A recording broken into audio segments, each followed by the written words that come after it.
Hyderabad cricket അസോസിയേഷനിലെ സാമ്പത്തിക ക്രമക്കേടുമായി ബന്ധപ്പെട്ട കേസിൽ മുൻ ഇന്ത്യൻ ക്രിക്കറ്റ് ടീം നായകനും തെലങ്കാന കോൺഗ്രസ് വർക്കിംഗ് പ്രസിഡന്റുമായ മുഹമ്മദ് അസറുദ്ദീനെ ഇഡി ചോദ്യം ചെയ്തു. കള്ളപ്പണം വെളുപ്പിക്കൽ നിരോധന നിയമപ്രകാരമുള്ള കേസിലാണ് ചോദ്യം ചെയ്യൽ. ക്രിക്കറ്റ് അസോസിയേഷനിലെ പ്രവർത്തനങ്ങൾക്കായുള്ള 20 കോടി രൂപ ദുരുപയോഗം ചെയ്തെന്നാണ് കേസ്.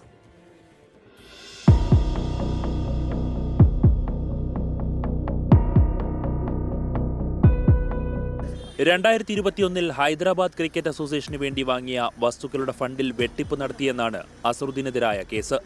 ഉപ്പാളിലെ രാജീവ് ഗാന്ധി സ്റ്റേഡിയത്തിലെ നിർമ്മാണ പ്രവൃത്തികൾ അകാരണമായി വൈകിപ്പിച്ച് ടെൻഡർ നടപടികൾ സുതാര്യമാക്കിയില്ല. 20 കോടി രൂപയുടെ ഫണ്ട് ക്രിമിനൽ ദുരുപയോഗം ചെയ്തു. സംസ്ഥാന ആന്റി കറപ്ഷൻ ബ്യൂറോയുടെ ഈ കണ്ടെത്തലിന് പിന്നാലെയാണ് ഇഡി കേസെടുത്തത്. കഴിഞ്ഞ 3-ാം തീയതി അസറുദ്ദീനോട് ഹാജരാകാൻ ഇഡി ആവശ്യപ്പെട്ടിരുന്നു. എന്നാൽ ഹാജരായില്ല. പിന്നാലെയാണ് ഇഡിയുടെ നിർദ്ദേശപ്രകാരം ഇന്നുച്ചയ്ക്ക് ഫത്തേഹ് മൈതാൻ ലൈനിലുള്ള ഓഫീസിൽ ചോദ്യം ചെയ്യലിന് അസറുദ്ദീൻ എത്തിയത്. ചോദ്യം ചെയ്യൽ 4 മണിക്കൂറിലധികം നീണ്ടു. രാഷ്ട്രീയ പ്രേരിതമായ കേസാണെന്ന് അസറുദ്ദീൻ പ്രതികരിച്ചു. ഹൈദരാബാദ് ക്രിക്കറ്റ് അസോസിയേഷനിലെ മുൻ ഭാരവാഹികളെയും ഇഡി ചോദ്യം ചെയ്തു വരികയാണ്. കഴിഞ്ഞ നവംബറിൽ ഇവരിൽ പലരുടെയും വീട്ടിൽ നടത്തിയ തെരച്ചിലിൽ കണക്കിൽപ്പെടാത്ത പണം കണ്ടെത്തിയിരുന്നു. 24 ചെന്നൈ.